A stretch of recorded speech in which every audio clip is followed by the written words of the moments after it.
मेहनत की अजमत। एक गांव में अली नाम का एक नौजवान रहता था जो निहायत मेहनती और खुश अखलाक था।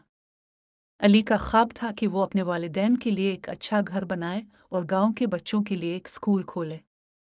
लेकिन इसके पास वसाइल कम थे और लोग उसे अक्सर मजाक का निशाना बनाते थे। अली दिन भर खेतों में काम करता और शाम को गांव के बच्चों को मुफ्त पढ़ाता। वो रात के वक्त चिराग की रोशनी में अपनी तालीम भी मुकम्मल कर रहा था। गांव के कुछ लोग उसकी मेहनत को फजूल समझते थे, मगर अली का यकीन था कि मेहनत कभी रायगा नहीं जाती। एक दिन गांव में जोरदार बारिश हुई, जिसकी वजह से ज्यादातर खेत तबाह हो गए। लोग परेशान हो गए कि अब कैसे गुजारा होगा। अली ने इस मौके पर गांव वालों की मदद की और उनके खेतों को दोबारा काश्त के काबिल बनाया।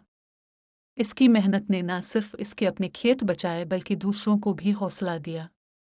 वक्त गुजरता गया और अली की मेहनत रंग लाई। इसने कुछ जमीन बेचकर गांव के बीच में एक छोटा स्कूल तामीर किया और बच्चों को मुफ्त तालीम देनी शुरू की। इसके काम को देखकर गांव के लोग भी मदद करने लगे। चंद साल बाद वो स्कूल एक बड़ा तालीमी इदारा बन गया और गांव के बच्चे बड़ी बड़ी कामयाबियां हासिल करने लगे। अली के वालिदैन के लिए भी एक खूबसूरत घर तामीर हो गया। गांव वाले जो पहले इस पर हंसते थे, अब उसकी तारीफ करते ना थकते थे।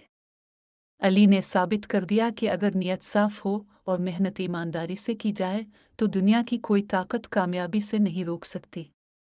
नतीजा: मेहनत वो चिराग है जो अंधेरों को रोशनी में बदल देता है।